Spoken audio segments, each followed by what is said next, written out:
Hey everybody, how is it going? It is January 10th. There is a thing called CES happening, and you're here with us on the RambleCast. Uh, I'm Cody Toombs, and with me today is a Corbin Davenport. Hello. So yeah, I mean, CES. It's happening. It's in Vegas. Do we? Yeah, Are we excited? it's been a week. Um, I'm tired, not because I'm really doing anything more, but just because I've stayed up late the last 2 days, and my dog woke me up once, so that's why I'm tired. It's a much But better yeah, reason than CES. there's been a lot of stuff. A lot. I'm noticing a lot of companies pulling a Google where they claim something is new, and yet when I do a Google search for the product name, I see it on Amazon listed 4 months ago. Um, It's funny, you very much beat me to that subject. I was going to bring up exactly that. yeah, I we had Anchor sent us at How to Geek a big packet, and initially I was like, "Wow, that's a lot of garbage." But I'm like, "Well, it's Anchor. They make just a lot of stuff, so I guess it's not really surprising that they'd have like 20, 30, whatever things to talk about. A lot of them are just chargers and whatever. And then someone was looking through, it was like, wait a minute, none of this is new. And there was like a handful of things that were actually new. I had to, there was another company that did some, oh yeah, someone was asking me if we had a news article for these new routers TP Link uh, announced, and I thought, I guess I missed those, or I just didn't like see them or whatever. And of course, I do another Google search. It's like, oh, this was released like 2 months ago. Um, but what's happening? I can give them like the smallest of passes on that because the past couple months there have been the first shipping Wi-Fi 7 routers, but they weren't allowed to call them Wi-Fi 7 yet, or like activate the Wi-Fi 7 because that standard was not finalized. Now it's been like as of a couple days ago, it's been finalized. You can actually get like certified for Wi-Fi 7 and flip it on. So a lot of them are like re-announcing the routers they released at some point last year because now you can use them for their intended purpose. So it's like, okay, guys, sure. Not Anchor though. Anchor can go away. Um, it's that, and it's also what I forgot is that PC manufacturers love to release new models of something that has almost identical name and model number to what they were already selling. So when I do a Google search, I'm spending like I was writing about an Asus laptop earlier, and I spent like 10 minutes trying to figure out like, is this actually new? And if so, what is new here? Besides, because they were like in the press release, they were talking about how it's the new stuff, and I was looking at it, and then I looked at pictures of like a review of the last model from CNET or something. I'm like, this looks like the same laptop. Um, so they love doing that. To be fair, This that is a is market where there's not going to be a ton of innovation with no, every but release. no, but you can at least do the Apple thing where it's like, this is the early 2024 model. It is different from the early 2023 if you look close enough. But it's even that feels like it's a little bit of an ask. Yeah. And hello, Metric Brawl. You are the Hello. first to comment. I see at least a couple of people viewing, but no one else has popped into comments yet. You have won nothing. Yes. You lose. Good day, sir. But no, um, I do sympathize with you a little bit because uh, at least most of the press releases I've received, they didn't even hide the fact that the products were not new. They straight up included Amazon links. You could go like click right on it, go straight to the Amazon page, and it's like, oh, well, neat, I guess. And thank you for making sure I will now ignore your email. Uh, so But yeah, I've run across a couple that are, they're trying to ninja re-announce products, Yeah. and yeah, it's very annoying. This is why I have trust issues, by the way. Really, Mostly that's Google's why. fault. It's it's a big chunk is this. Not all of it, but a lot. I've lost track of how many times, like, just every time I get an email from Google now, I'm like, where's the lie? Just straight up, what? How are you lying to me? What new fun way have you found to tell me I'm wrong? Well, Um, I can tell you one thing because I have quoted Google this with this exact line many many times, and it has made me a liar. Quote, in the coming weeks. Anything that they announce that is supposed to be in the coming weeks, not happening. yeah, Not happening at all. Google loves to announce stuff and say, "Oh yeah, it's imminent, like really about to come out. Here's screenshots. Here's our whole press release. Here's everything." yeah. And then like 6 months later, still not out. They haven't said a word to explain why. The PR person sits on a throne of lies, and I did every time I like, while I'm checking to see if something's new, the Google search will inevitably bring up whatever website just wrote about it recently. Like, haha, I, I see you got duped. I almost did too. Yep.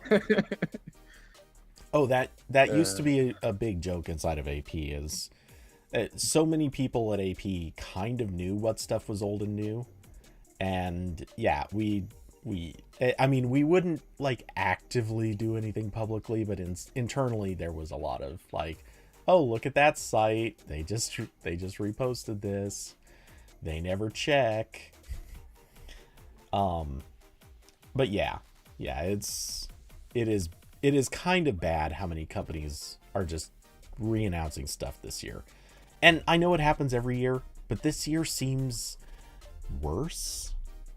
and I don't even have a problem with this if they were just like telling me, because like Oh that's yeah. that's the that's the role of these like press releases and communications, where like part of it is like on background, like explaining what the purpose of this is. It's like, okay, yeah, I mean, again, like with the router stuff, like, okay, you couldn't, like the feature you made this router for wasn't working before, now it can legally work. Cool. Yeah. That seems noteworthy. But now it's like, is this laptop actually new, or is Lenovo gaslighting me? We'll never know. You know, I never did this in the past, but I think what I might start doing is with companies where there is a decisive like question about this. I might actually just make up a copy pasta that I can just send them saying, "Hey, with the material you just sent me, can you confirm that these are all new products and anything that is not actually new or imminent, like upcoming releases? Can you explain to me what has changed? Just bullet points, like no paragraphs, just bullet points. What has changed? That way I know. That way I know." It's like you're pulling out the reverse Uno card on the embargo email. The company's like, "Can you confirm to this embargo?" And you're like, "Can you confirm it's new?" Yes. Yeah, I just want to know, like, it, I know. I wouldn't have an issue with this if they just told me, but instead they lie to me because they know they're gonna get people who don't check, and then they get an article out of it. yeah. And look, I know that is their job. Their job is to try to get people to write new articles about it, but Yeah. but That's if why I'm not mean to them directly. I'll just and some of them don't do that. There are a few that are nice. Unfortunately, a lot of them do that. yeah. The Well, as person who emails me from Proton VPN, very nice. Follows me on Mastodon. I don't even have to agree to the embargoes anymore. He just knows I'm not going to leak them. It's great. yeah. Oh, believe me, there's some companies I wish, oh boy, I wish DJI would just start sending me stuff instead of making me reply that yes, I agreed to the embargoes. I can't think of any company that I deal with more that they just always make you every single time, no matter what. I mean, I get it. They have a bunch of problems with leaks, but the leaks are not coming from the press people. They're very much Um, coming from everybody else. That said, hello to Scuttlefield and Austin. Welcome to the chat. hello. I didn't actually manage to get through reading all the comments, but um, oh, Brawl is commenting from Windows 7. Don't do that. Well, Don't. Please don't. no. This has actually been an ongoing quest. Let's say, Brawl does have I think it was a Windows 11 computer, but happens to also have a computer that is really old, and he installed Windows 7 to it for the hell of it. So Okay. that's why. Okay. That's fine for like, haha, being fun, because I'll do that too. Mm-hmm.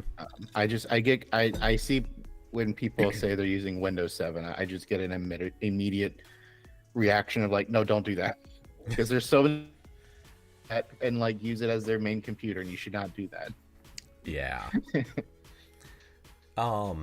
You have eh, a Windows 11 PC and Windows 7 on the same PC. Okay. All right. I mean, I get, like, it's, oh. you're not using it for main computer stuff. That's fine. I get concerned for people, because I know Windows 7 was nice back in the day. I liked it. But every web browser on it has 0 days now. Yeah. Also, Brawl. The role for streams is technically something. It's kind of like a subscribe, like opt-in feature that I have on Discord. I have a bot where you can opt in. So if you go to, uh, what is it? The bot stuff channel. There are, I think no, I might have to go in and fix that because I think the instructions are missing or something. I don't know. I'll figure it out. I could also just add you. And no, it's not a pay thing. It's literally just like a literal opt-in. But yeah, I could just add you. Or add the notifications to you. Whatever works. Also want to know how to get Fall Guys working on an OS from 2009. Well, if you're on Windows 7, you can just play Team Fortress 2. Pretty fun.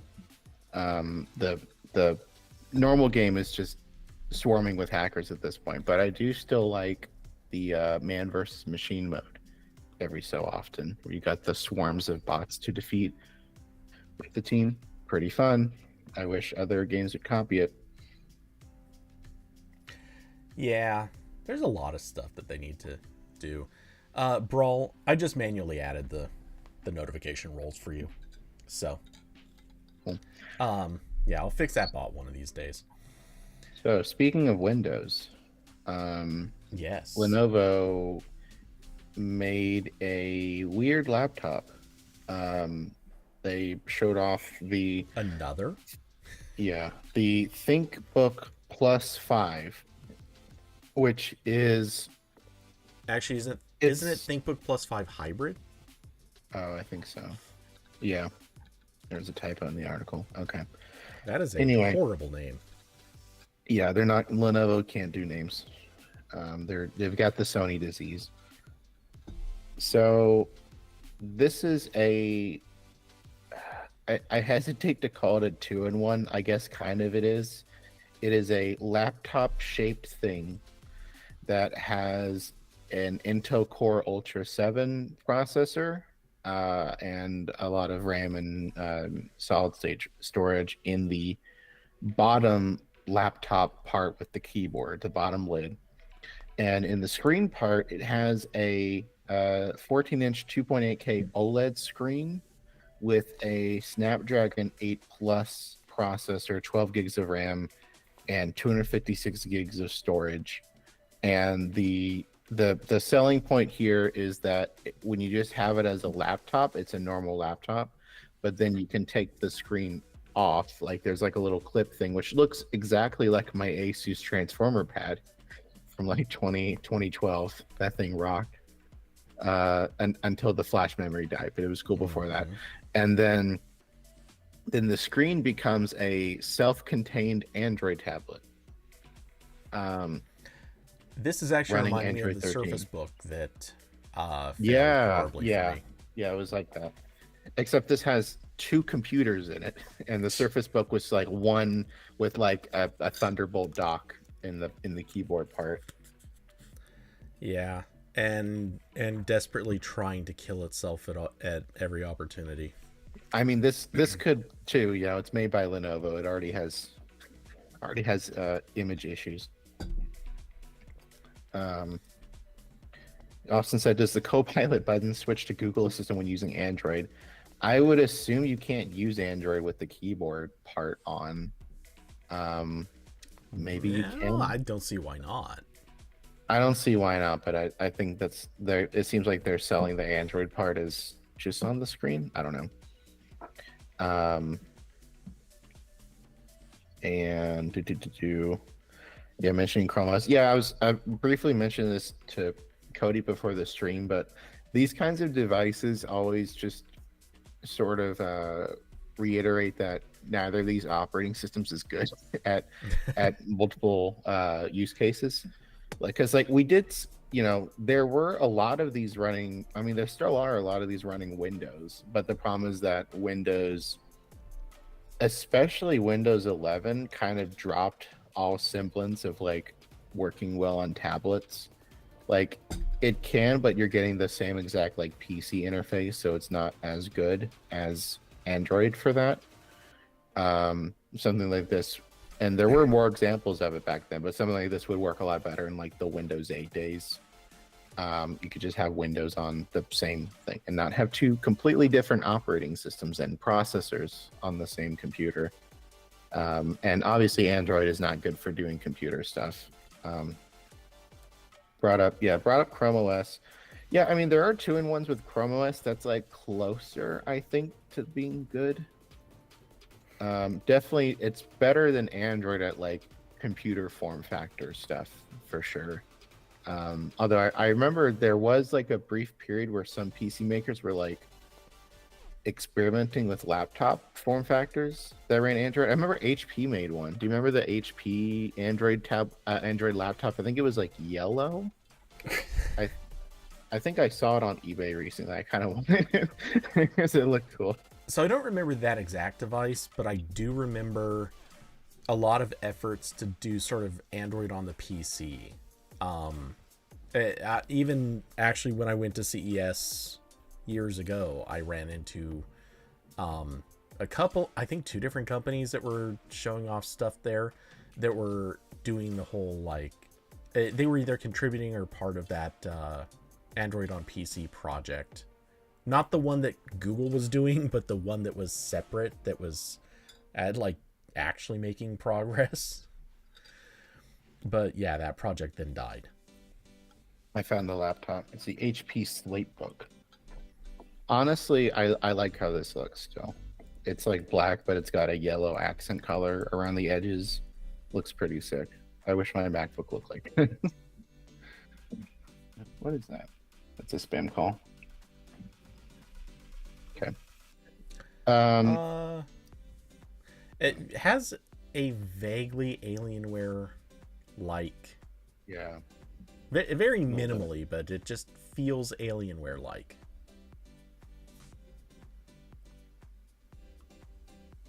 So yeah, this is a weird thing, and it's gonna cost $2,000. Wait, what? Yeah, because they maxed out both the PC part and the Android part. Uh, yeah. So I'm sure like 5 people will buy this.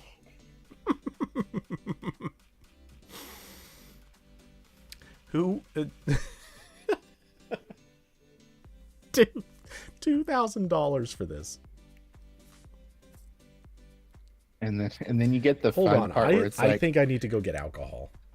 This is, oh my God. I can't wait for them to also drop updates for this in like a year, and then it's like, guys, my screen has a security flaw. Guys, is What are they my thinking? screen gonna get Android 15, guys? Very funny. I'm sorry, but no, I'm not sorry. This is the dumbest thing. Okay, It is so the most CES product. This is what it's all about. Weird shit that 7 people will buy if it becomes real. That's what it's all about.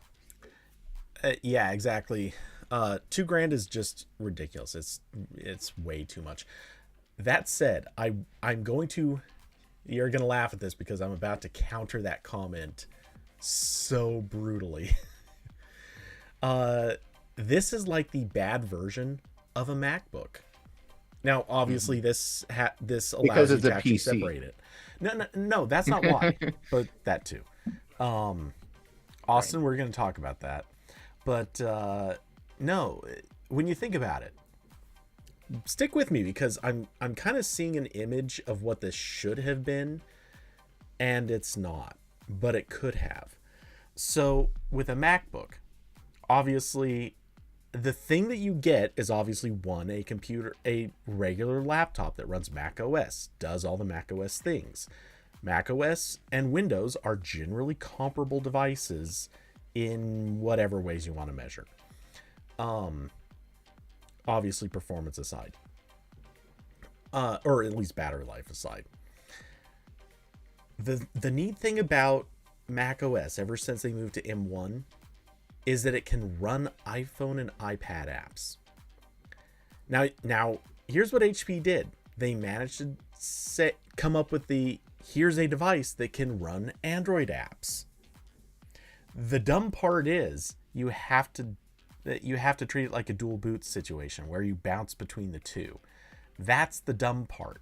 If they had come up with a clever way to run Android on its hardware, but have it output to Windows as like actual Windows on the device in some way, that would have made this cool. That actually would have been a perfectly good use case for this. And then if they had made that happen, I'll go to bat and actually argue that deserves to be $2,000. But they screwed up. I mean, but Windows 11 already has the Android app layer. It's just but obviously not as good as like real Android. Emulation does not count, or whatever their thing technically is. I mean, I think the point of this is supposed to be like you've got your high power laptop, and then it's like, all right, I want to go, take this to the couch and watch Netflix for a while or play a game or something, and you can just, pop it off. But again, like a normal laptop and a tablet, like it is more clutter, but significantly cheaper and probably better at the two separate things. This is also what I learned after having a Microsoft Surface Pro 2 as my main computer in high school. Was like, oh, when a thing is multiple things, it's not good at any of them. Like that computer was not a good tablet. It was very heavy, and the battery didn't last long. And it wasn't really a good laptop because it just had little like thin, keyboard cover thing that like sits on your legs weird because it's got the kickstand and all the weights in the tablet. And then it's not a good desktop computer because it's got like a shitty mobile Intel CPU in it. So sounds like the Surface Book. You just gotta buy multiple things. I'm sorry. It sucks. Yeah, I know it is. It is the better thing to do. The upside is that you can then replace those separate components on your own schedule as needed, instead of like, oh, this thing isn't very good at one of its roles anymore. my screen didn't get Android 15. Now I need a different thing. Yeah. Austin brought up a good point of, I wonder if Qualcomm, for their laptop chips, the Snapdragon X Elite, will allow dual booting with Android and Windows. That would be cool. I don't expect Google to go for that. Yeah, I was gonna say, I thought they had a strict licensing thing preventing that. Well, not even just licensing, but my understanding is that the ARM Windows laptops, they still use like UEFI, like they still kind of function as PCs, just with all the drivers being Qualcomm or whatever. So it'd be really easy to basically your Android would kind of already be rooted if you had something like that where you could access the file system and stuff like that. I think it'd be more open than it feels like Google would be cool with on a factory device. Yeah. I don't know. It probably is more of a licensing thing. Yeah. Well, and like Austin also says, that features like this do sound like Samsung exclusivity, because these days it seems like everything is Samsung gets it first, possibly because they quote unquote helped Google develop it, and then somewhere down the line, like 2 or 3 years later, everyone else gets to have it too.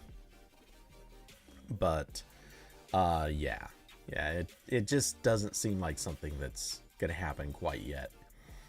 When it's going to happen, I think we're gonna know 6 to 12 months in advance. Like, there will be some rumor that comes out that such and such processor is going to support it, and then it'll just be this very slow wait until the next CES, when somebody announces, oh, we're going to have a product that does this thing. And then you wait even longer for that product to someday come out. Which is, of course, the classic thing with CES is everything that gets announced has, like, at best a 40% chance of ever actually coming out. Yeah.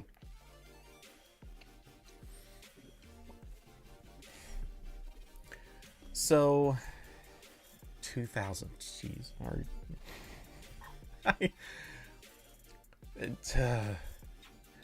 it almost needs to be a drinking game. What just go through a list of random CES announcements, and the ones that have something absolutely insane about them, take a shot.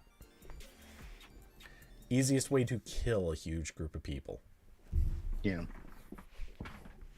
And you're at CES, so you'd get COVID also. Oh, hey, it might not be COVID. It could be RSV or oh no, or the flu, or I'm at the RSV. I'm at the buzzed. I'm at the buzzed and RSV combination CES show. What's the hangover like with COVID and RSV? Oh, that sounds awful. That sounds really bad. Oh, Christopher in the chat. Hello. Yes, hello, Christopher. How's it going? All right, so we've probably made fun of the Lenovo thing enough. Now that I know the price, I don't think there isn't enough. Like, there's a level, and we haven't reached it, but we should move on. So really quick, I wanted to bring up one of the things that is getting we'll definitely actually see a release date when it does, or now that it's been announced. Some of you may remember I reviewed the JBL Tour Pro 2 earbuds, and they were the first earbuds to come out with a touchscreen, not on the earbud but in the case, and I actually really liked it. I thought it was a pretty neat feature. Some people obviously, not see it as being that useful. I don't blame you. Like, even at times I questioned if it was useful. Then I found new uses and like circumstances where it makes sense. And I still think they have a long way to go, but I do like it. Anyway, they've announced that they're going to now come out with the Live 3, which is a slightly and I mean slightly down market version of earbuds. And these will also have basically the same touchscreen case. A little different, and I think it's an upgraded version based on something that they would not confirm to me, but it stands out as obvious, especially if you're looking at the picture behind me. Very notably, it looks like you can change the wallpaper, which you couldn't actually. Well, you could change it, but only between use a preset list of wallpapers. It looks like now you can probably load on your own. Anyway, the Tour Pro 2 was $250. These are going to be $200. And what's so, you know, like I said, a little bit down market, but still kind of on the pricey side. And if you don't like any particular earbud form factor, they're releasing this in 3 different form factors, which I think is also kind of neat. Why am I bringing this up? Basically because I mean, I'm not trying to pitch the product so much as I'm trying to highlight neat feature. I like this feature. And JBL has been the first to do it. HP technically did it, but with some business-oriented earbuds. And now Samsung, though it got very little attention, but Samsung is actually doing it too. Samsung has announced that... Actually, which earbuds are these? I do not remember. Anyway, Samsung has some earbuds coming out that are also going to have a display on them, though details were a little bit less detailed. Yeah, it doesn't even say in this picture. Thanks, whoever took that. But yeah, they have an OLED display and are coming out in kind of what looks like a weird compact style case, but whatever. Austin, give us storage in earbuds, no need for a screen. I don't want the storage in the earbuds. I want the storage in the case. Okay. That's... Well, my logic is like people always talk about how they want to go like jogging without their phone. And that's why we have smartwatches that have storage on them. Some people don't want to buy a smartwatch, don't like smartwatches, or whatever their reasons. I can see the argument for having storage in the earbuds, but I think controlling that would be horrible. So I'm thinking, but I do think most people going on a run can still find a way to carry an earbud case. So yeah, that's my logic on it. I think it was I think it might have been the Samsung Gear X, or one of their very early wireless earbuds. They did let you sync music to the earbud, which was kind of interesting. I didn't really end up using that, but it was kind of cool. That seems to have been lost to time. It doesn't seem like anyone has tried to do that again. Yeah. Austin, you bring up, and I mean, you are absolutely correct. It does require an extra Bluetooth connection sync. And I'm not disputing that. I'm actually still agreeing with the exact wording. But to be fair, even if the songs are on the earbuds, they have to be loaded to each earbud, and there still has to be a sync. Otherwise, they're not playing in sync, and that would suck. So you still... I think that was why the Samsung earbuds had that, because that was back before like Bluetooth really understood like multiple connections. And that was one I remember where like there was a primary earbud and it was like syncing with each other, and then the primary one was the one talking to my phone. Right. Which was terrible. That was really bad. Yeah, the primary earbud thing was horrible. Yeah, I'm very glad those days are over. That was very silly. Yeah, God, The master earbud thing was such a bad design. I had a couple that worked that way, and yeah, they had tons and tons of troubles keeping in sync. And if you tried using one earbud, just one, it really had to be the master earbud, because the other earbud would never ever be able to work right. And yeah, most earbuds do have it, but I'm just saying, like, they already need to have it, but then you would have to load the music onto both earbuds. And that seems annoying and wasteful and possibly error prone in and of itself. So anyway, yeah, I'm just saying, like, cool feature, but it's I personally just think it's easier to put the music in the case. Sadly, that, at least so far, is not a feature of any of these that I'm aware of. There's one product, somebody mentioned it in the comments in my post. Let's see. The Mighty Vibe. Apparently, the Mighty Vibe supports streaming services from the case, but you have to configure them with the app, and it's only supporting Spotify and Amazon Music. So no YouTube Music, no Pandora, no nothing else. So I mean, yes, tons of people are Spotify subscribers. I get that. That's the number one service. But, that also cuts out. I think Spotify is still probably a deep minority when you compare to all the different services people use.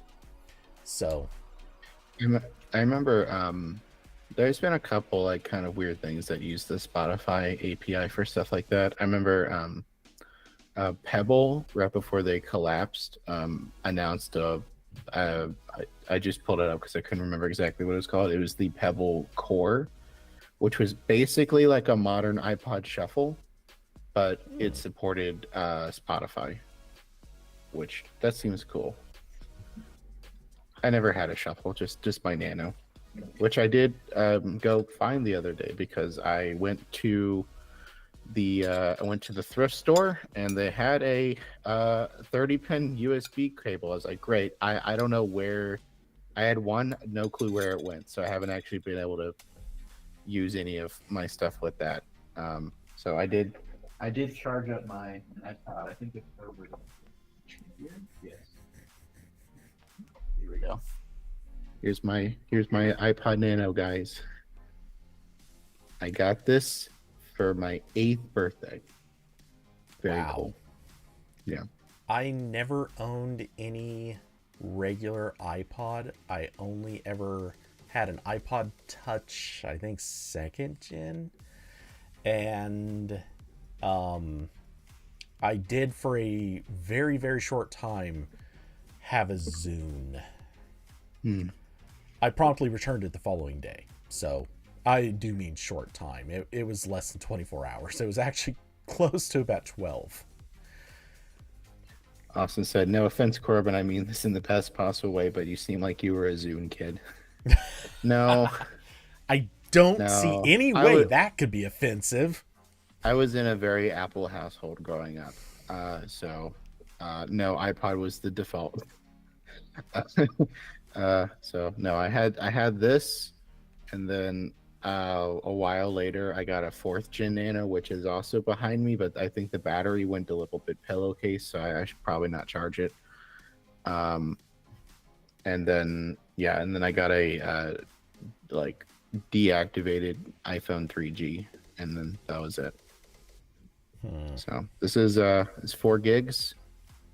That's a lot of space. So much music. Yeah, tons. I don't even know if I ever saw a Zune back in the day.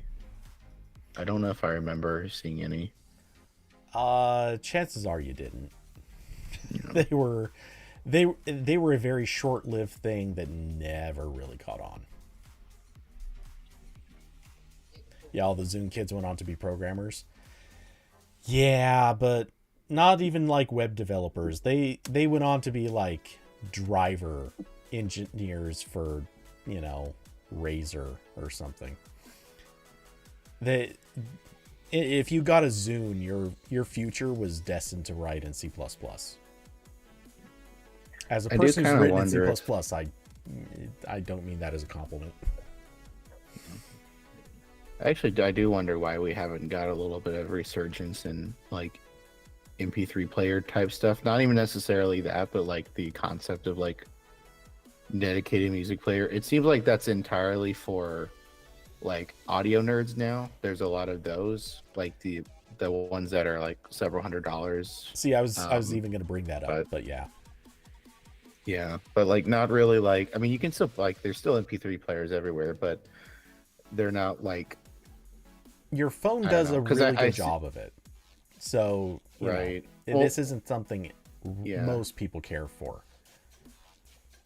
Well, I mean, I don't know. There's been like I see all the time products showing up and being marketed as like, look, this can replace your phone most of the time. Don't you hate your phone? It's bad for your mental health. Here's a, weird palm phone that's a little bit like it, but not really. Or here's the Nokia feature phone thing.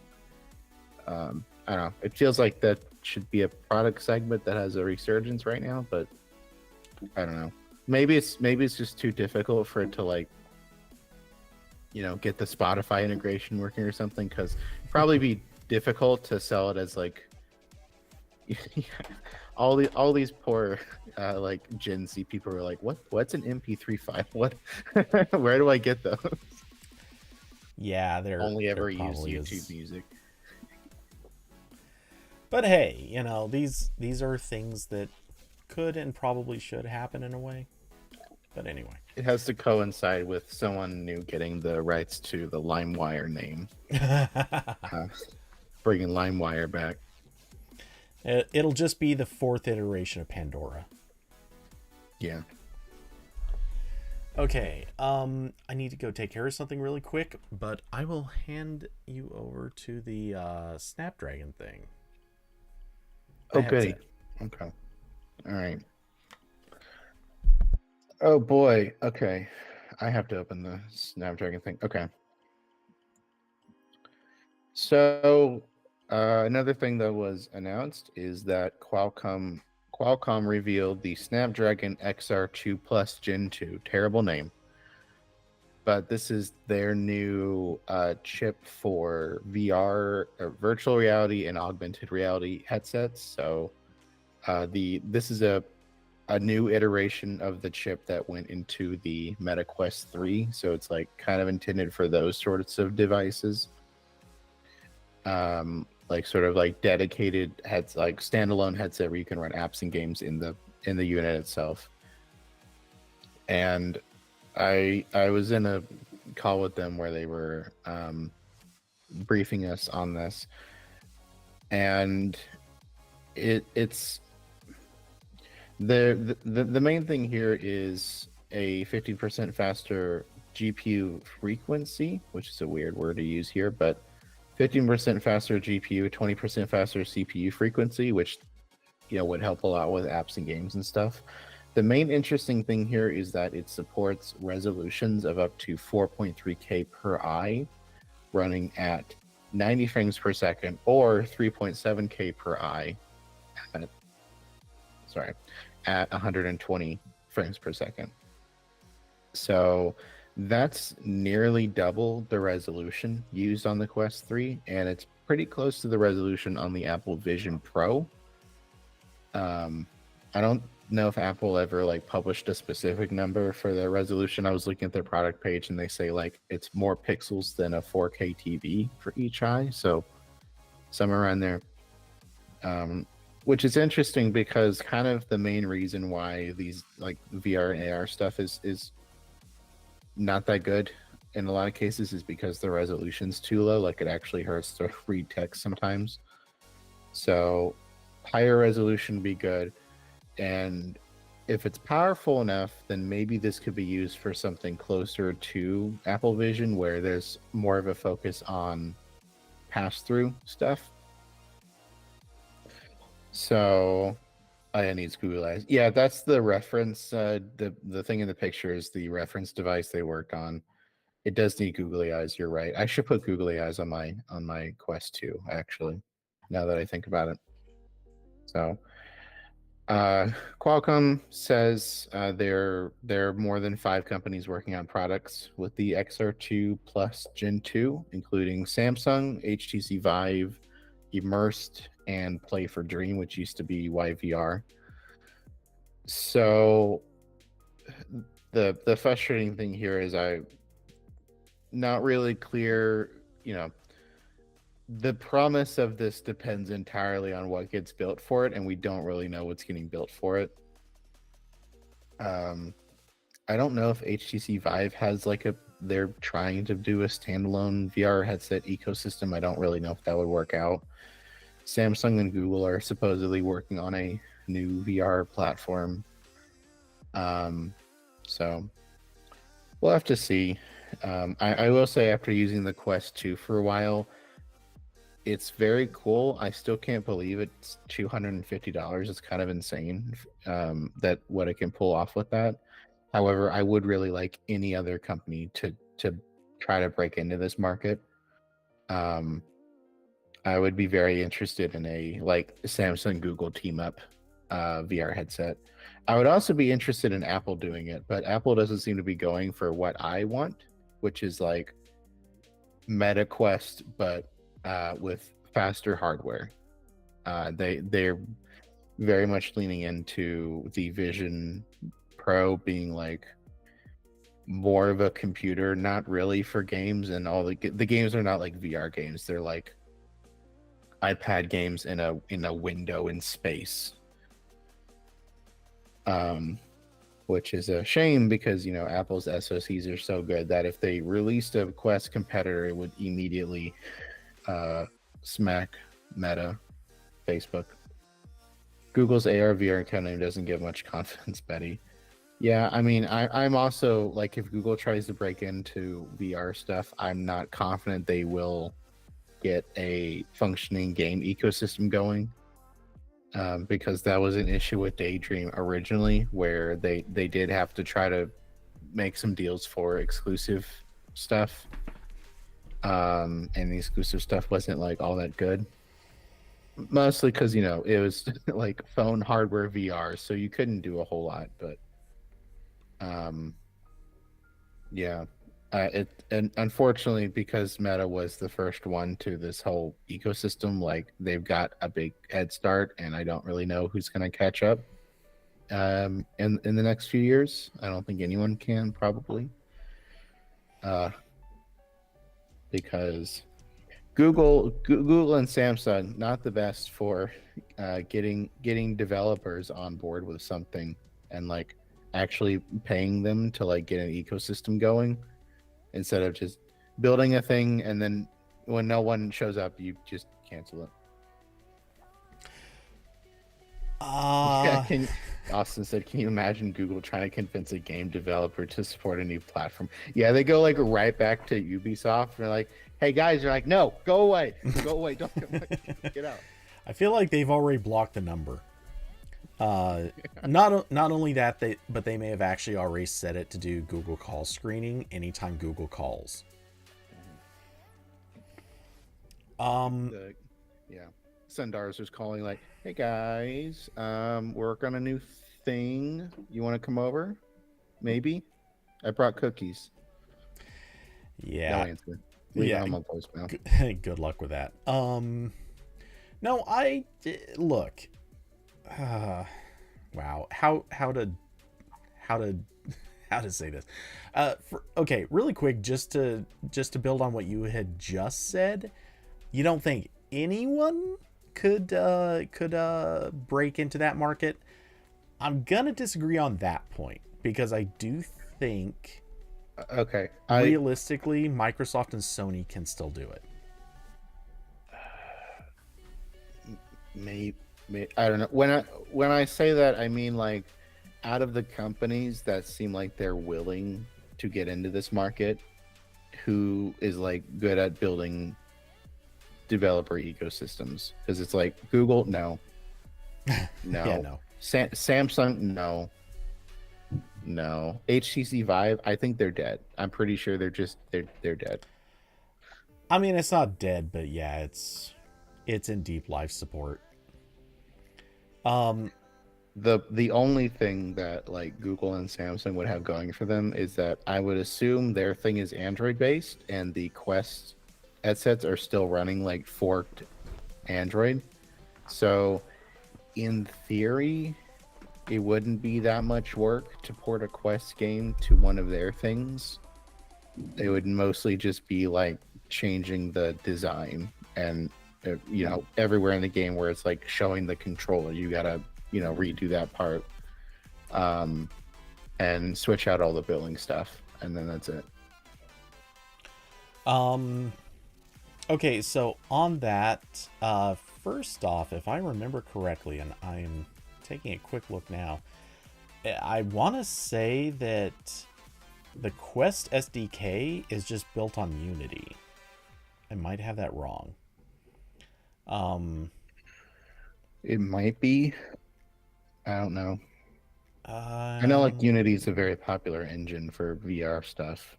Um, okay, I know at least Unity can be used. I'm seeing clear evidence of that. I don't know if there's more, if there if there are other options, but if it is Unity, then frankly it doesn't really matter if it's Android or something else, because honestly, like most Unity stuff just kind of the Unity portion, the game itself is mostly portable.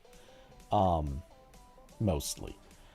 Uh the rest of the stuff, just whatever platform you're building for, you would just have to kind of swap out. You'd have to swap out code for like the payment systems, the achievements, all the other sort of periphery.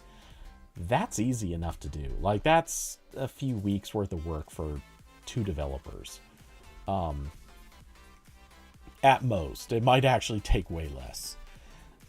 Plus, I think Unity actually has some built-in stuff to kind of ease a few of those APIs. So yeah, I don't think that's too outside of the mark. Um, let's see. Yeah, it looks like. Wow. Yeah, it looks like it's all based on Unity with a few other custom SDKs to handle very specific features. okay. Um, so yeah, I don't know that it really even matters if it's based on Android. Also, you didn't mention Apple, and I think, you know, obviously we're going to mention Apple momentarily, but yeah, I mean, obviously Apple can still shove its way into this market too. The thing that I think is kind of interesting, we always say Google is bad at developer platforms, and they kind of, you know, they kind of are. They're very notoriously bad at it. But the thing is, they did succeed at actually getting people to use Android. They didn't really get people to use Android Wear, Android TV outside of major companies, or uh, uh, actually they did okay with Android Auto. I would even kind of argue that one they were fairly competitive with. But when all is said and done, the thing is, Google actually was about as successful as Apple was.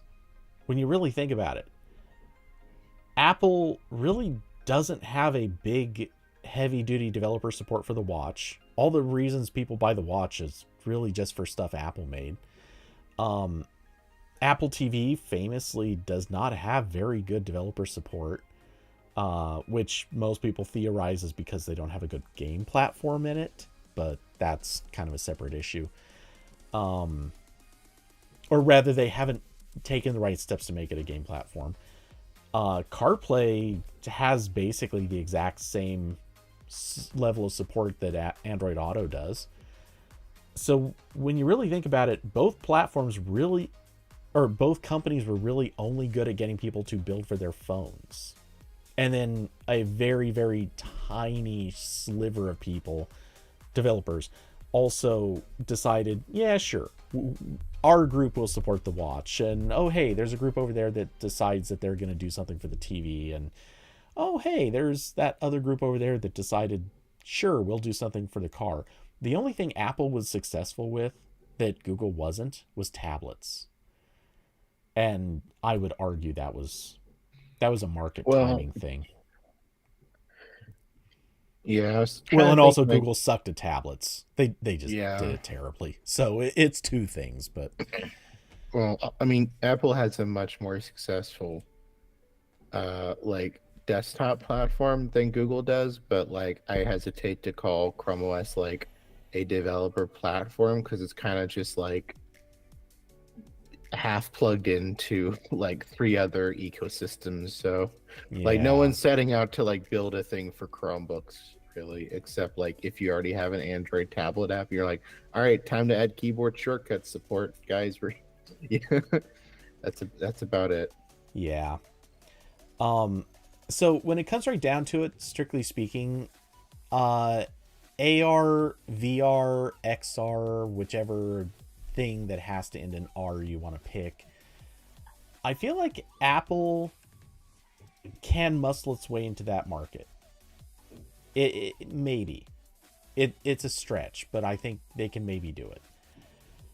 Google, Samsung, Qualcomm all working together, there's a bad reputation there, but maybe it's possible.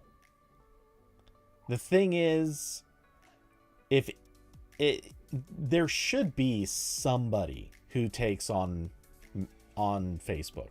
Like somebody has to at least give them a run for their money. I don't know who it's going to be though. Right now, I think Apple stands a better chance, but only barely. I mean, in practical terms, it could be kind of anybody. Yeah. And Um there will be, I honestly I think there will be somebody, because show of hands, how many people are refusing, absolutely adamantly refusing to pick up a Meta Quest of whatever version?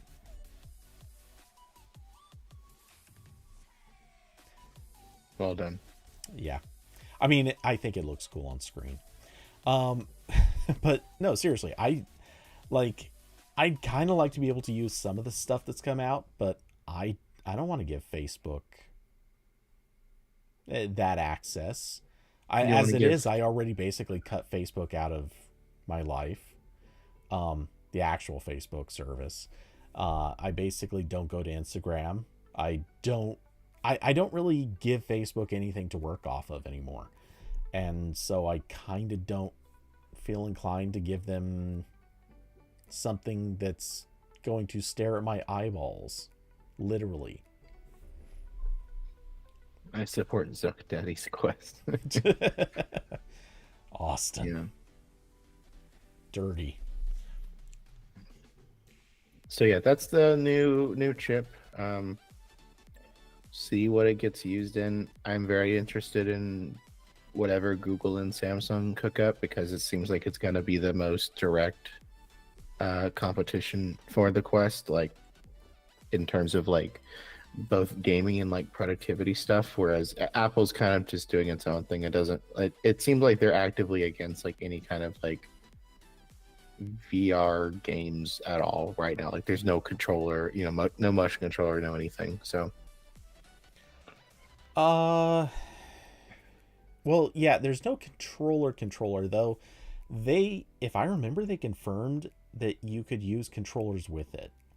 Like, they showed you connecting like a PS5 controller right. to play like iPad port games. There's no like motion controllers or anything for it yet. Right. It will, but it if I remember, it can read your hand position. I mean, that's how you control it. Yeah, So, yeah. or that's part of how you control it. You also control it with your eyes. So yeah, I don't know. I think games are going to pop up pretty quick. Though I don't know that the SDK is particularly game friendly at the moment, but I think it will be. Yeah, I mean, there'll That's a probably matter be of time. some. It's just, it can't be the same games on other platforms without like actual, motion controllers or whatever. Right. For now. It's very, very much like Mac gaming. Like, no, it's not most of the games you want. There's some games, but Yeah. yeah, not really. Which, yeah, I just, for no particular reason, I glanced at the Epic Games Store during their sale that ended yesterday, or this morning or whatever, and I filtered by Mac games, and I only browsed like 2 or 3 pages of them, and I'm thinking, oh yeah, no, this I'm wasting my time.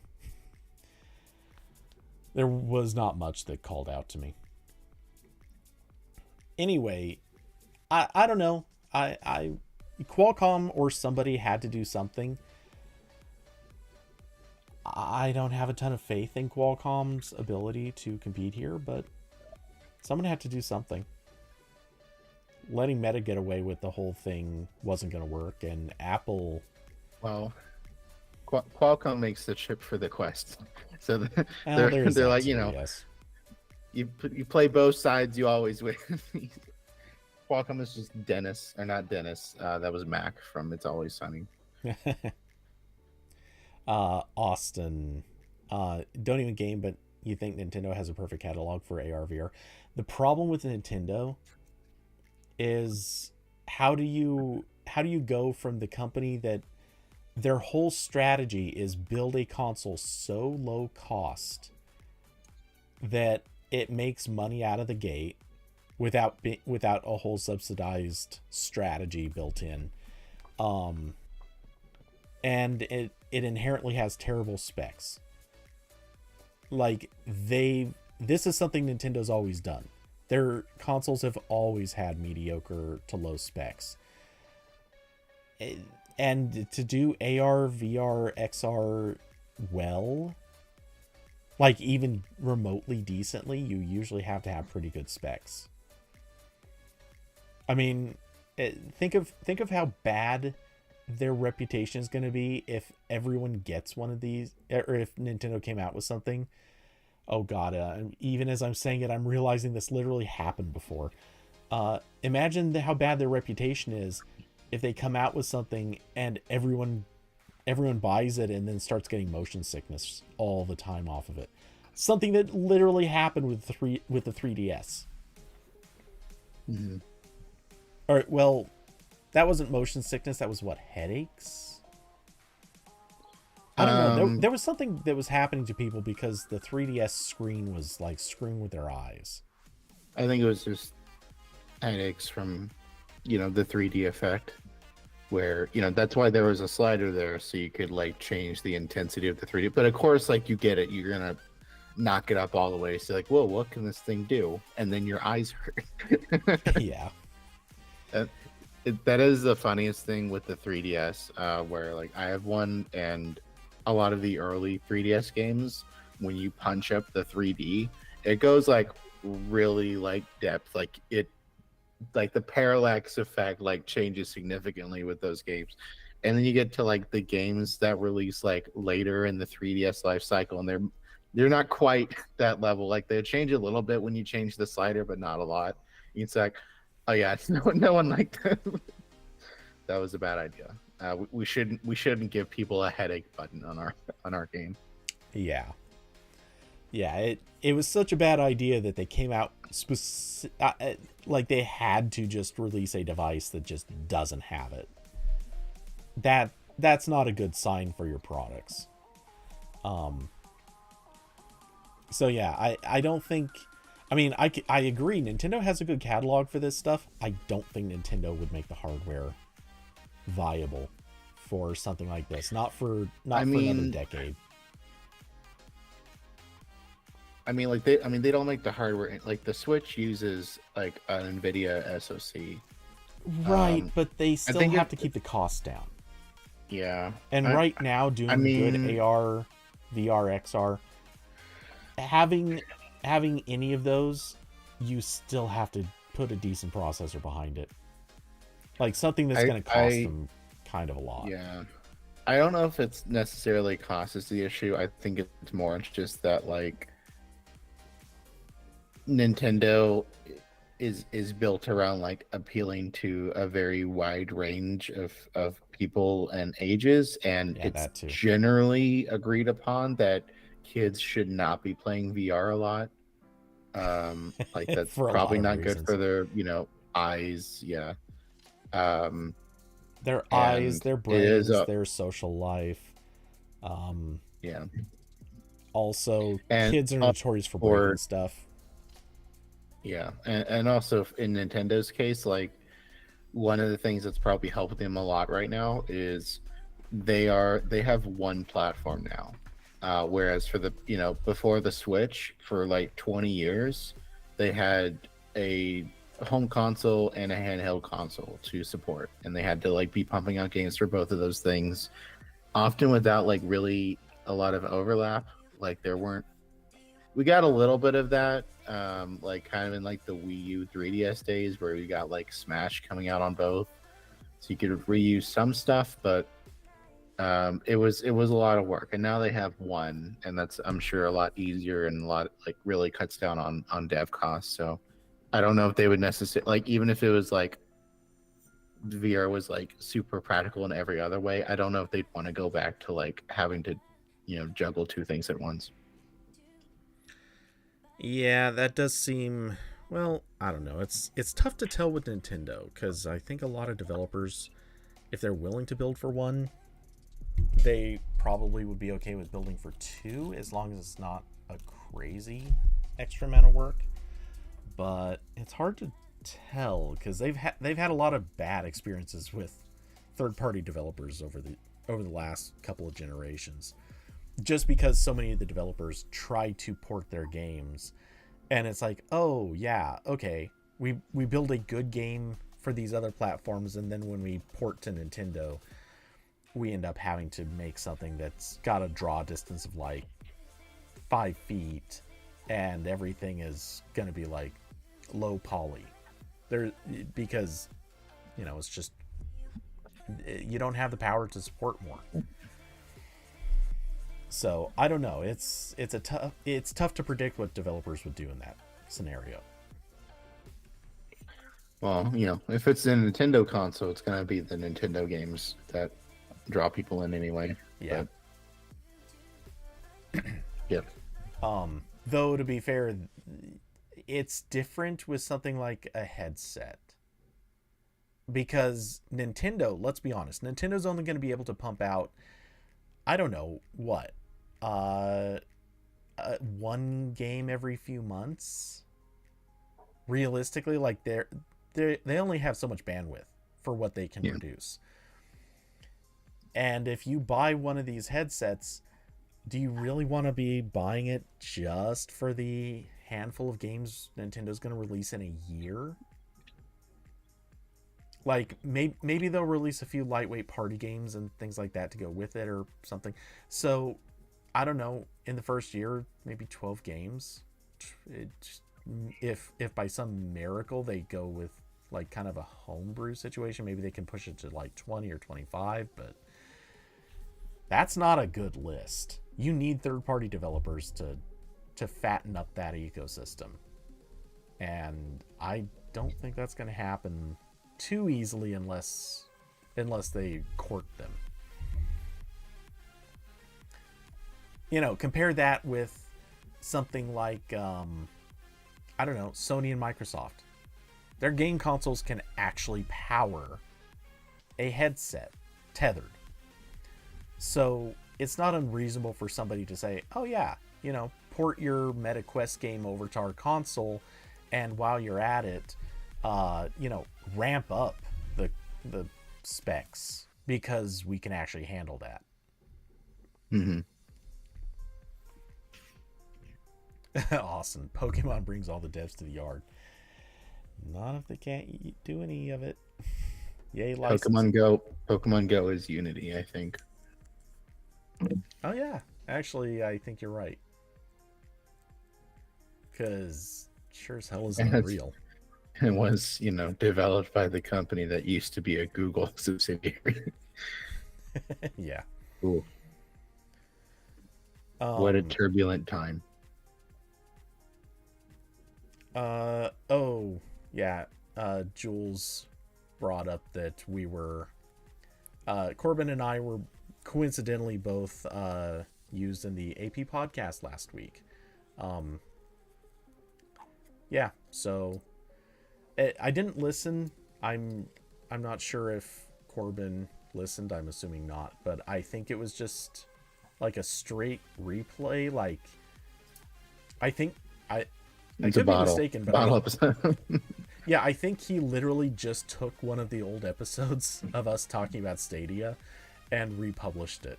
I'm not exactly Yeah, sure. it's like Star Trek: The Next Generation when they do the episode that's like clips of older episodes because they ran out of budget. Yeah. They're like, oh shit, there's another writer's strike. All right, go start the clip episode. Um. I'm gonna do that with Tech Tales. Oh, no kidding. Though Tech Tales kind of does that for itself. It just, man, when you have a bunch of people who awkwardly speak sometimes, and you got to kind of clip out various things that they say anyway, it makes for good blooper reels and blooper episodes.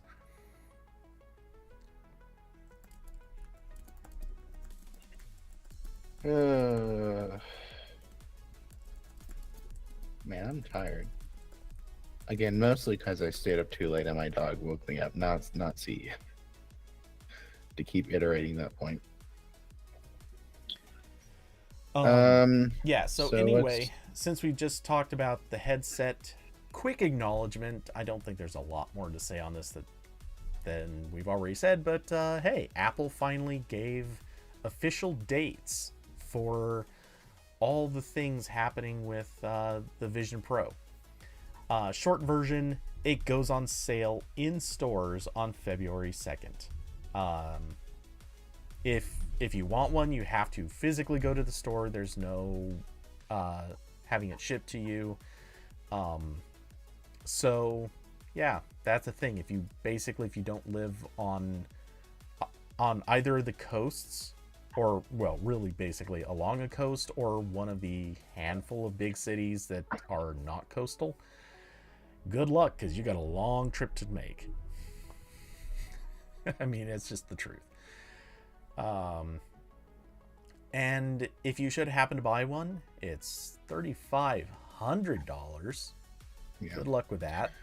It looks cool. Unfortunately, It this does. is 3 months of rent for me. So, and I was looking at this again, and I'm just like, this is so weird. Especially after using the Quest, this is just like a very different thing, and like I don't know. It's just weird. I'm not gonna be a hater and be like, this is stupid. Why would Apple ever release this? Obviously, like the first thing is gonna be kind of dumb and expensive. That's how this always works. But I was looking and trying to think like what would I use? Like, not gonna buy this, but if I was gonna buy this, like what would it be useful for? And like I don't really know, because as it stands, like on release, this is going to be an iPad, but with fewer apps. An iPad in the sky. An iPad in the sky. So it's an iPad in the sky. iPad you can't use in public without looking like a dork. You will get Yeah. made fun of. This is going to be the Google Glass thing, but completely in reverse. Everyone will make fun of you. I mean, everyone made fun of the Google Glass people. That's true. They got the name glass holes. I'm just saying, like that. Yeah, that's what I meant. Like before, it was like them like being rude to other people. Now it would be everyone being rude to them. But yeah, it's like just iPad in the sky, iPad where you look down. iPad, I had not clocked this before, I don't think, but like iPad without any data ports. It's not clear to me that there is like the battery compartment thing that is connected with the like magnetic, like MagSafe cable kind of thing. I don't know if that supports any kind of data. It is like USB-C powered, but I don't know if any data gets through. So iPad without a USB port. So, with your $3,500 productivity thing, someone hands you a flash drive, you can just die, I guess. I don't know what you do there. I guess plug it into your iPhone and airdrop it to your headset. Just very, very interesting thing, I guess. And yeah, again, unfortunately, Apple doesn't really seem interested in like any kind of like VR gaming, anything like that for the foreseeable future. There was actually an article that went out. I guess I probably should have sent you it, Cody, but it was where Apple was telling developers not to use the words like virtual reality and augmented reality in App Store listings for stuff on the Vision Pro because that's not what they're trying to sell this as. They keep saying spatial computing because that is like that's being pedantic, but also it is like a very different thing where their focus is iPad apps, but like in your space. So I think it is being a little bit silly, but also it's like, yeah, I guess don't do like false advertising. Like this is not a VR thing in its current state. From what we've seen, like basically everything you do on this is like pass through video with stuff on top. So I'd say like augmented reality, it's probably fine. Like how people already describe this stuff, but Apple wants to be special. Yeah, and they always have been. So we do know that their SDK supports some features that are definitely like iOS with depth sort of a thing. So I do have a feeling we're probably going to see a lot of game, like, sort of low or sort of casual games. I think are going to pop up very quickly. I think we're going to see eventually we will definitely see that AR VR experience that we were familiar with from the Quest. The thing, and I mean, I've said it a million times already. You've heard me say it too many times already. I'll just say it again. I really love the idea of being able to have my MacBook screen on in this. Like, that's what I really want. I want that pass through. For me, that alone, like, that would be game changing. That's the thing where you can plop down in bed and this thing in an airplane. Oh yeah. Airplane, train.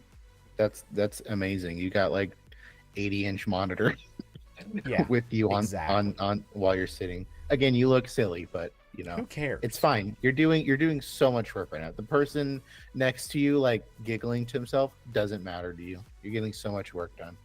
Exactly. And granted, they're probably giggling to themselves because they are 100% not even being subtle about it. They are straight up stealing whatever stuff you do not have attached to you. But because you're not going to notice. No, that's what the pass-through's for.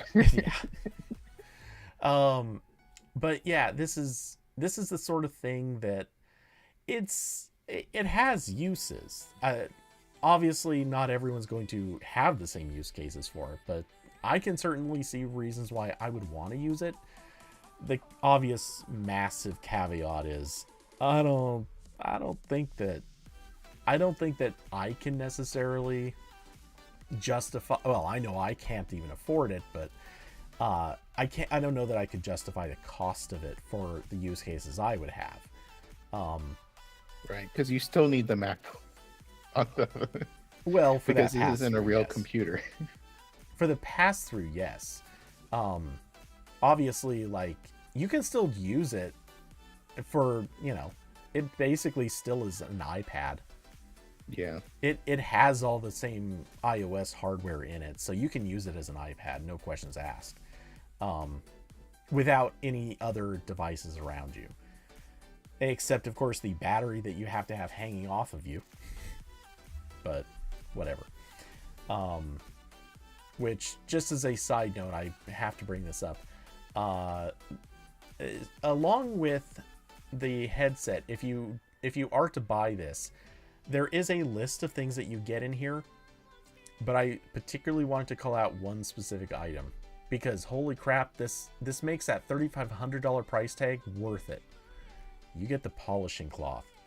Yes, everybody, you get, it's real, you get the $19 polishing cloth from Apple. Worth it. Cool. Worth it right there. So, run down to your nearest Apple store. Make sure that you get your polishing cloth. Actually, you know what they should have done? You remember when they made I think it was the iMac Pro, and they might still do this for other Pro things, where they included like their normal keyboard and mouse, but they're black. Mm-hmm. They should have had a like solid black cleaning cloth in the box for this. I like that. Actually, I think I have to agree. I should work at Apple. There's really big oversight here. Actually, also question: does this come with an Apple sticker? Actually, that you stick onto the headset.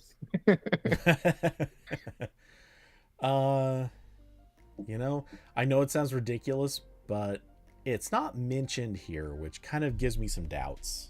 But I considering almost everything else comes with Apple stickers, they have to. I'm pretty sure they have to. It's ridiculous that actually that's something that's almost in question. Anyway, so yeah, I can do like 2 more things, and then I probably need to go. So if you want to move stuff around or whatever, okay, whatever works. Well, okay, you have your editorial thing that you wanted to talk about? Sure. Really quick, we'll just slip this in ahead because this is the last of the CES sort of things we're going to discuss. Some of you may have heard about the Rabbit R1. It is possibly the dumbest device that's kind of cool. It is this weird handheld gimmicky thing that is sort of like a small, like maybe a large iPod Touch, or some, I don't even know what to call this. Like, it's a weird device. It looks weird. It's got a weird configuration. But key thing is, it has a touch screen. Austin, I don't get it either, but I think there's a smart idea in here. Distantly smart idea in here. But yeah, anyway, this is not a phone, but it lets you install apps, and apparently you can train it to use them. I guess they already have a model that they have done so that it's not starting at zero, but effectively it is using AI so that you can give it, you can ask it to do things, and instead of you having to do various tapping and whatever to make that thing happen, this device will do it for you. I think the device is dumb. I think the product idea is dumb. Corbin, do you have anything you'd like to say on those points? No, just that I think the idea of using like AI models as like a transparent API for like interacting with local apps is very funny. Like, that's something like definitely would have been in Tasker if this was a thing 10 years ago. Like, this is what, like, I remember trying to do stuff like this with Tasker, where like there was some app, I forgot what it was, where I was trying to automate it, and like I couldn't do it because it wouldn't let me automate the taps correctly. Or like the app kept changing, and it was hard to do it with. Yeah, yeah, that's kind of exactly it. Um, it's the thing is, I think the idea is actually the idea of being able to automate the interactions with apps. That's actually not a bad thing, and I think that's well, maybe well, the way they're trying to do it might be pretty dumb because realistically, the better thing is apps should probably have some sort of an API, which you can look back to things like Apple Script is a perfect example of that actually was a thing. Like Apple encouraged app developers to make that a thing for years. Um, that's the better approach to this. It doesn't make sense to try to automate taps and stuff like that. That's kind of dumb. But I will say, I we've seen different versions of AI models out there. Obviously, generative chat, image generation, where obviously it's now getting into video and a few different things. I do think that there is something to be said for using AI to watch how we use apps and training them on that to understand what people are doing and being able to make interfaces smarter with the use of something in this same technology space. So I think this product is dumb, but I think that they are possibly accidentally right on the edge of something that's actually a good idea. Like if they just pivot a good 90 degrees and take what they've done and make it not a stupid idea, they could be on the they could actually make something that's hugely successful. They're just trying to make it into a really dumb $200 kids toy first. Yeah, I mean, there's a little bit of that. Like I know, like there's a lot of like analytics tools that will, record how long someone hovers over a button or whatever. But yeah, there might be some cool stuff there. It definitely goes back to like one of the cooler uses for this stuff being like analyzing images potentially. Like I've been really impressed by the image recognition stuff in like I know it's through Microsoft Copilot. I don't know what the backend there is. I think it's in the GPT model because it's not Dolly. Dolly's the generative image thing. But whatever they use is pretty cool. I eventually want to get to a side project where I try to implement these tools in ways that are helpful for my writing. Not writing the thing because not very good at that still. But there's a lot of like other stuff I can do, and like having a thing that just generates all text for like 50 images at once would be kind of cool.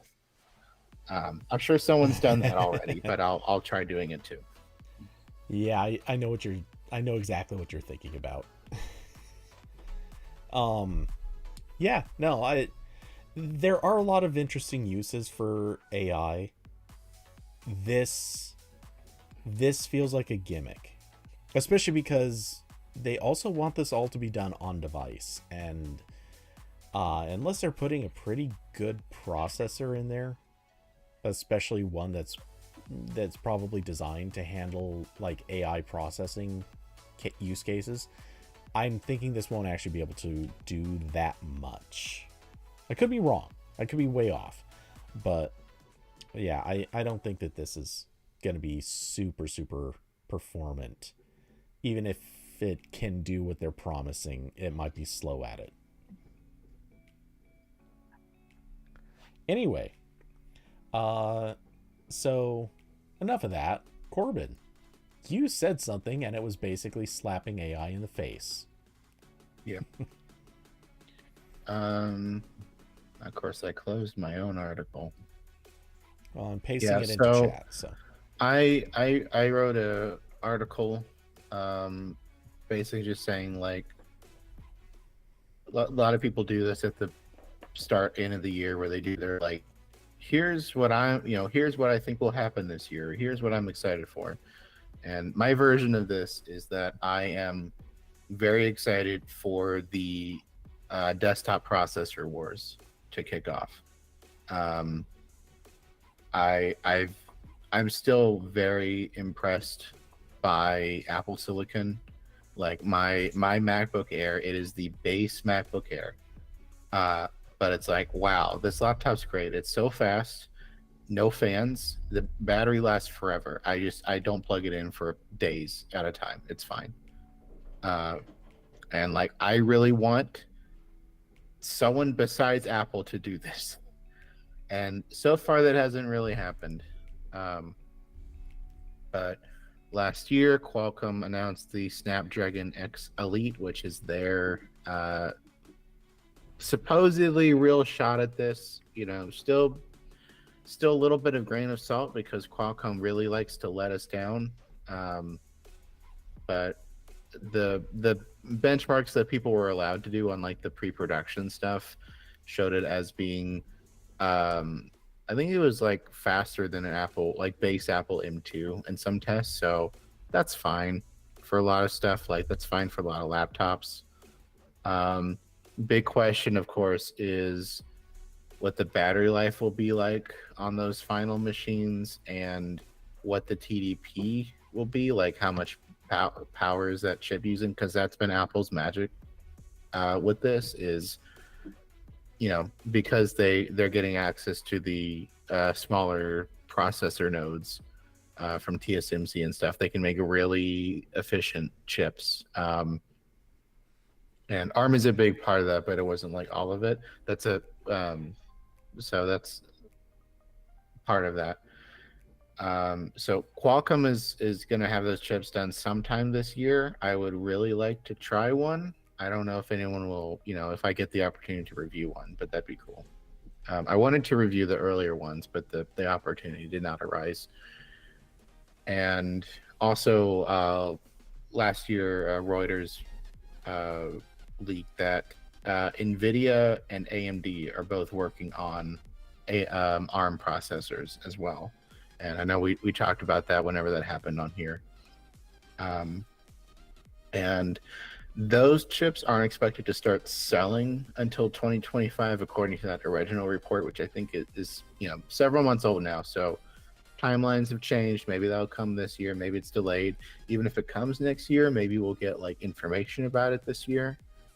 But that is very, very interesting to me because in PC world, we've had a Intel AMD duopoly for a decade, 2 decades. If you go back far enough, there were like other OEMs like making lower power x86 stuff that was a little bit more common. Like a lot of the netbooks use like weird x86 chips from other companies. I can't remember what they were called, but there was some of that. There were some other implementations of this, but it's been Intel AMD for forever. It's been x86 for forever. I don't know if I have a ton of confidence in AMD making an ARM chip because they haven't done that. I think ever, at least in modern history. I know they worked on a lot of like the graphics stuff that became like Adreno graphics, but that's not quite the same thing. Maybe they'll blow us away. They're doing pretty good with the Ryzen chips. I'm sure like Apple, it depends on like what processor nodes they have access to for that. I am very interested in an NVIDIA ARM CPU because obviously NVIDIA is leading desktop graphics right now, which corresponds to them also leading like AI workflow stuff. So potentially a lot of graphic processing power, a lot of like on-device AI stuff that might be cool. They built the ARM chip that's in the Nintendo Switch, so they've been shipping ARM hardware for years. now, and before that it was, you know, Tegra stuff. So they have more experience here, so I'm kind of inclined to think that they'll do better. But we'll see. You know, Nvidia still screws up sometimes. So Sometimes. yeah, so that's what I'm excited for. I'm excited for some stuff switching up in the PC market. I'm excited for someone besides Apple to make a good, like quiet, ultra efficient laptop. That'd be pretty cool. Because you know, Mac OS is, you know, good and all, but I would like games. Apple will not do that. So, and I did mention the post, but like now at this point, Windows on ARM is pretty good. The translation stuff is not as performant as like Rosetta on Mac OS. I'm assuming there's probably like stuff in the, you know, these Qualcomm chips that they don't have that Apple does. I know there's like, this is partially hardware based, but you can run 32-bit and 64-bit x86 software on Windows on ARM, and the backwards compatibility is very good. I've tried a bunch of games, and basically all the games work except the ones that like have anti-cheat or something, like the ones where they're checking how they're being run don't work. But besides that, it's been pretty good. Like I played Fallout 3 on my MacBook Air through Windows on Parallels, which is impressive because Fallout 3 barely works on the computers it was made to work on. Now it's being, you know, emulated and then virtualized, and it's still playable. That's pretty cool. So I'm interested to see what happens there. But definitely Microsoft, part of this has to be Microsoft getting more developers on board with this. That's still a problem. I checked writing this, and it was kind of, it was not good. I found out that Google Chrome is still not native for ARM Windows. So if you have one of these laptops and you go download Chrome, it's going to be really slow and bad. Even though Chromium supports ARM Windows, it has for years, because, you know, Microsoft has Edge, so they needed to get that native. It really is weird that they can't just spin off a build. Though I wonder if maybe they have some custom stuff that I think you can. I think Chromium, you can get builds of Chromium that are ARM Windows. Right, but it's Chromium builds, not Chrome, right. So it's going to be missing some features and stuff like that. But I'm just wondering if maybe Google has something that they're actually shipping in Chrome that's architecture specific, and that's why they haven't just rolled off their custom builds yet. I mean, I would assume not, because there's been ARM Chromebooks for forever. True. I think it's more just like there's probably, you know, not a lot of people using that specific platform, so I guess it's just not worth it or whatever. But should probably figure that out sometime soon. Firefox supports it. Yeah. Good for them. So, yep, that's what I'm interested in. I want to see that happen. Let's go, guys. Also, someone send me a Snapdragon X Elite laptop to review, please. Yeah. No, I will give it a try. Yeah, I'd like to. I might need to actually bully my boss. Just be like, hey, preemptive warning. Can I? If someone asks you for this, can I pretty please have it? Yeah. I'll write a good review. I promise. Good review as in written well. You can't buy Corbin. Really? Well, really? I do need a house, so there you go. You know. Yeah. No, I mean, I'm with you on this. I can't say that I am particularly excited by the idea of another processor war on desktop, but I do think it matters, and I think it'll be good if we can really conclusively see the end of x86 as a line.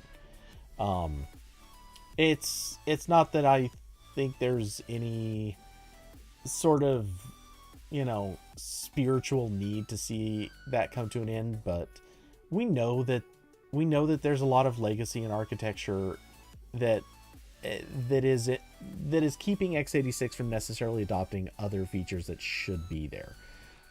Things like better idle states, at various low power modes.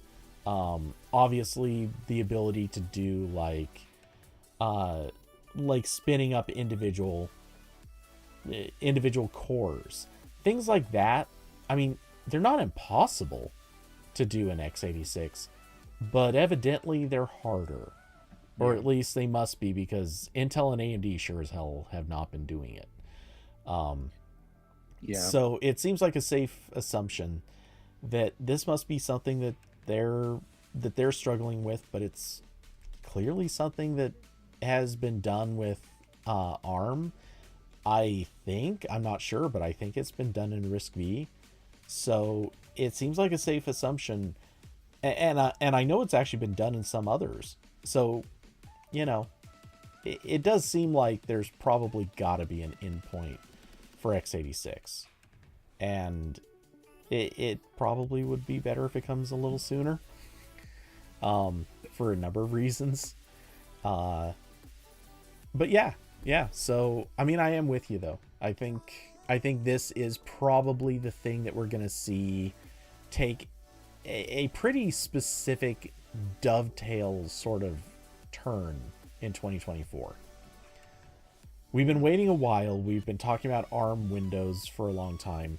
It seems natural to expect it based on what we're seeing. I think this is likely the year that we're going to see a massive turnaround.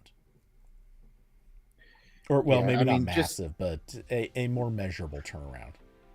Yeah, I mean, just PC laptops with functional, like, sleep and hibernation, like, that would be incredible. Like, that just seems to not, like, really exist.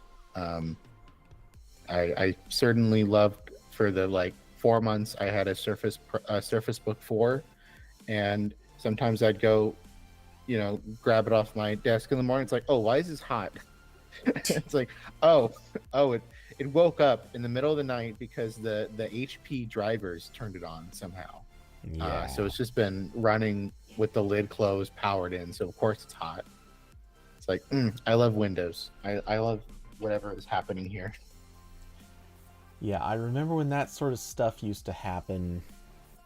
Or I remember when that happened to a laptop I had, and it very quickly taught me, you just have to actually shut down your laptops, especially if you're going to leave them in a bag.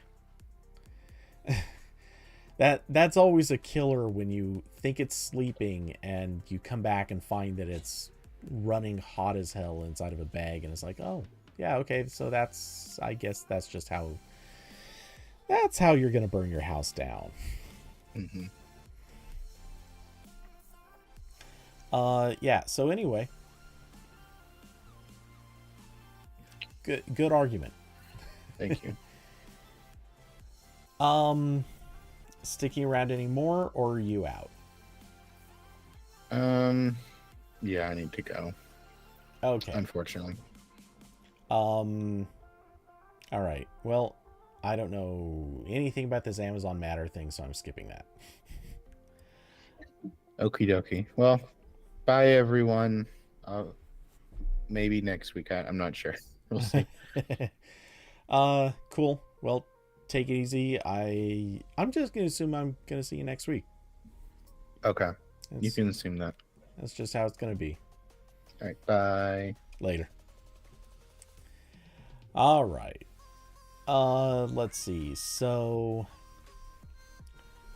yeah, like I said, the Amazon Matter casting thing, I didn't really look into it. It seems like it's just, as far as I can tell, it's just a weird version of Chromecasting, but only across Echo devices, like Echo Show stuff.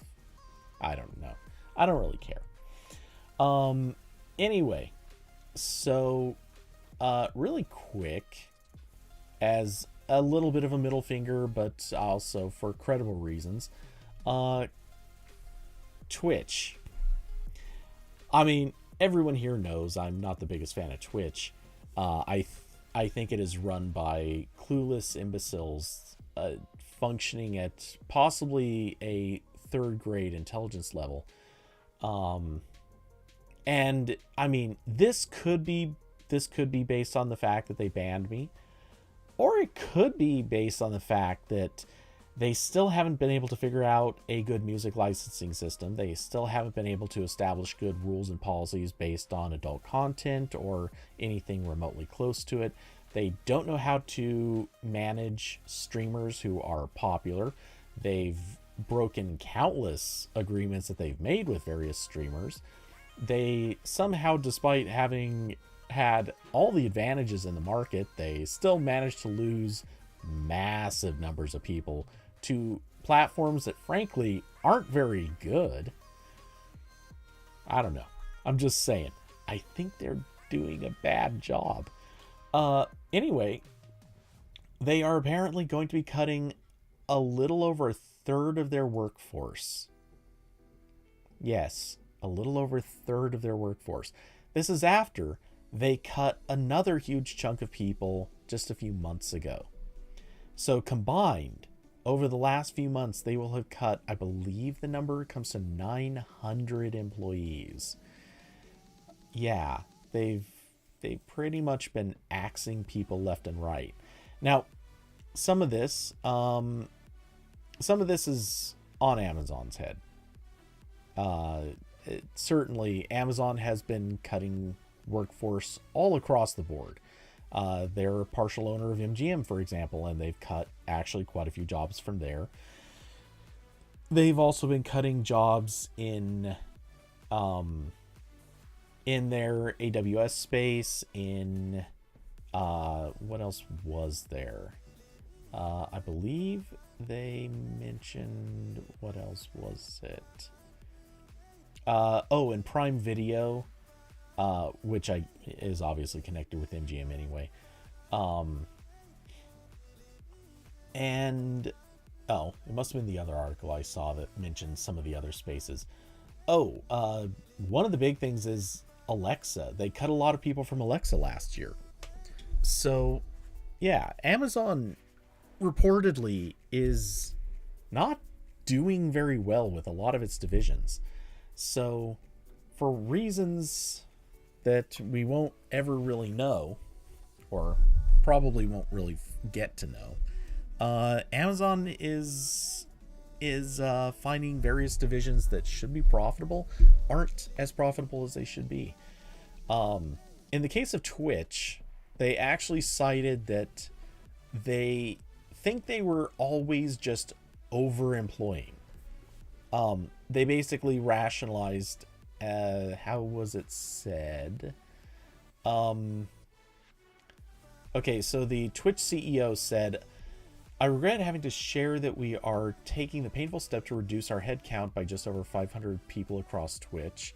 This will be a very hard day." Where was it? Oops. Oh, is it not in this article? I swear it was. Here it is. So, the CEO said, "While the Twitch business remains strong," sure, okay, bud, "for some time now, the organization has been sized based upon where we optimistically expect our business to be in 3 or more years, not where we are today." So, yeah, this strikes me as, this is a nice excuse to say that you just overhired, but in reality, that's not what happened. Twitch actually has a reputation for not being able to moderate content very effectively. They have a reputation for not being able to respond to various support issues. And I'm not just talking about the fact that people who get banned don't really get responses. I'm talking about various legitimate, like, reports of service failures. there have been issues left and right with uh, things being broken, and apparently they don't have people acting on this stuff or even receiving the complaints until they have been problems sometimes for days. So I don't think their issue is that they're overemploying. I think their issue is, well, they have many issues, but in this instance, it's pretty clear that this is financial problems. That's what this comes down to, which is pretty bleak for the company. Obviously, somehow the money that's coming in, they claim that they paid out over $1 billion to streamers last year. I mean, how how are they spending the money that they're taking out of that? It feels like they're probably not being very efficient or effective with how they use that money. So I don't know. That's just my theory. I could be wrong. Also, we should probably start asking the question: how much is what's his name? Tom Clancy or Dan Clancy? How much is Twitch CEO Dan Clancy taking home each year? Because it's starting to sound like it's too much. Austin said, yeah, it's Amazon trying to ale. I'm not sure what that's to be. A standard that they conveniently support on their devices, even though other standards. That's for the previous thing. Even though other standards exist and they reuse to officially support them on their hardware. Yeah, the cast, it's basically casting, and yeah, they obviously could have done it other ways. They just feel the need to. Actually, I don't know what they feel the need for. But yeah. Anyway, so regarding the Twitch thing, this to me screams it is another indicator that Twitch is not doing very well. I think at this point it's probably costing more than they anticipated to keep Twitch operational. And so, yeah, they have to cut people. And fortunately, cutting people is mostly transparent to users on a service like this until it stops being transparent to users. Amazon probably has several months before it starts to become more obvious. But at some point, it's going to become obvious that they have fewer people working on it. It's going to be obvious that they can't react or monitor or even develop features as quickly. So I do think these are going to prove to be big problems for Twitch going forward. But we'll see. Maybe I'm wrong. And who knows? Maybe they're cutting a lot of people who weren't really helping out in the product or in the quality of the product. You never know. But yeah, I don't have a lot of faith in it. Speaking of companies that I have absolutely no faith in, though, you know where this is going. Mr. Musk. Mr. Musk. Come out to whatever you are.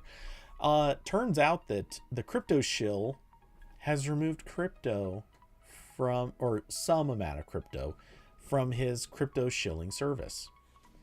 So Twitter, which goes by a dumb name now, no longer has support for NFT profile pictures. I'm not going to say a lot on this. I really just wanted to bring this up because I think it's hilarious. I think they screwed up. Everyone made fun of this when it happened. I think it's going to continue to prove to be one of their biggest blunders. And yay. I think it's phenomenal that something as dumb as NFT profile pictures is going to vanish, or has vanished actually. So good for that. From here, who knows? But I think it is hilarious that we're seeing all of the hype for NFTs is just vanishing. And next, we're probably going to start seeing some more and more of the cryptos sort of waning out, which is kind of funny now that Bitcoin maybe is now a legally traded security. That one, I'm inclined to wait for at least tomorrow to see something a little bit more conclusive. Something that confirms for sure that Bitcoin is actually okay, as opposed to just another hack of Twitter and possibly the SEC's website.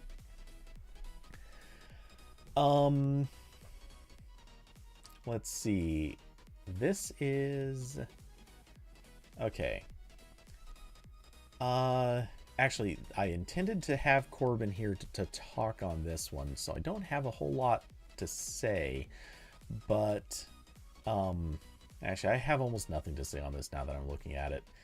But Slack has a new feature called Catch Up, and this is not the red condiment kind. This is the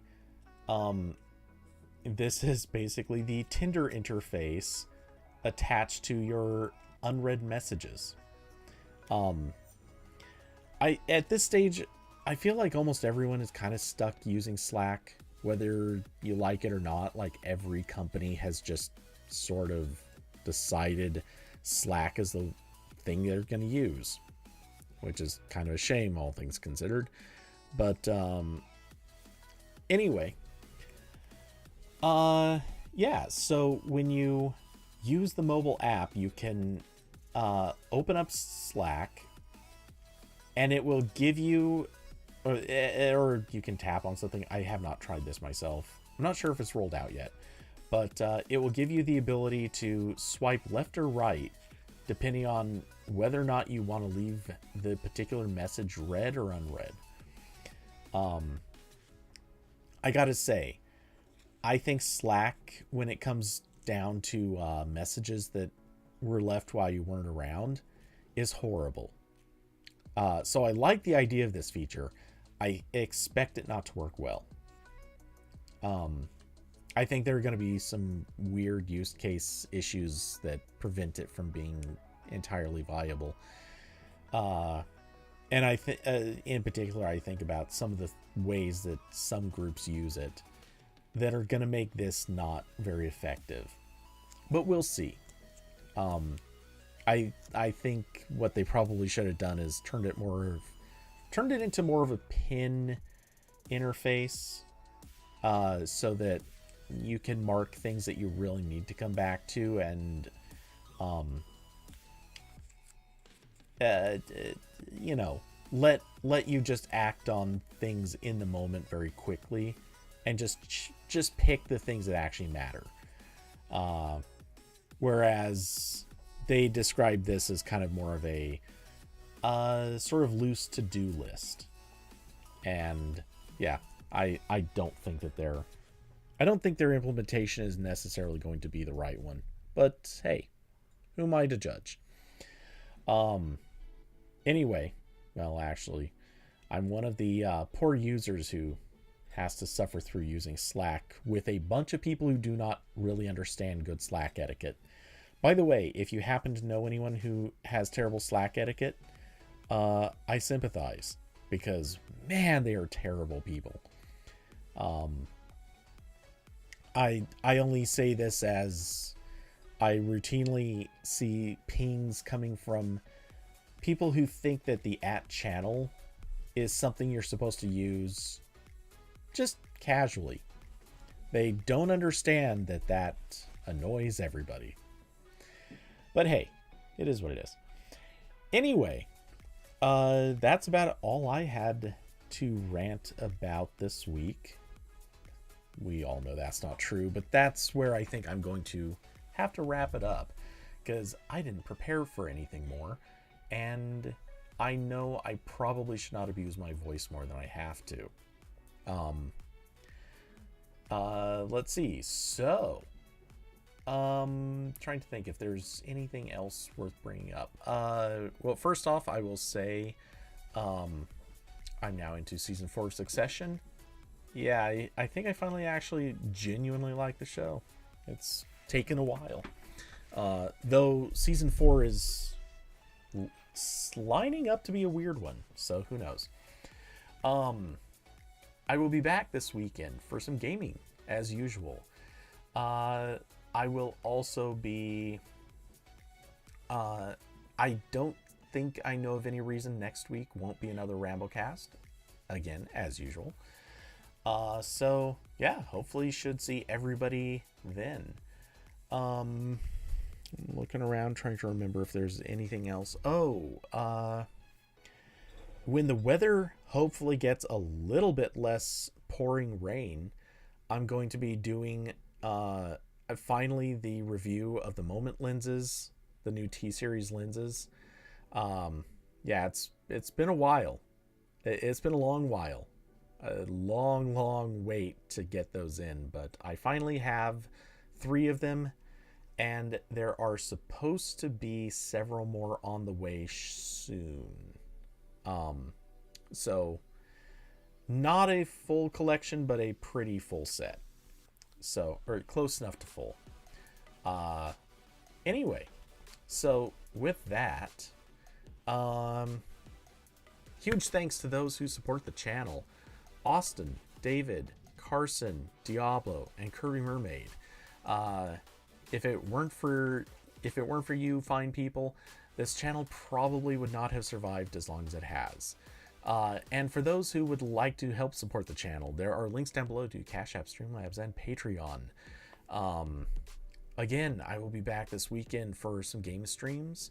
I will probably be doing a photo edit. I know I say this a lot, but I'll probably be doing that somewhere in the next few days because I need to snap some quick shots for review and get those in.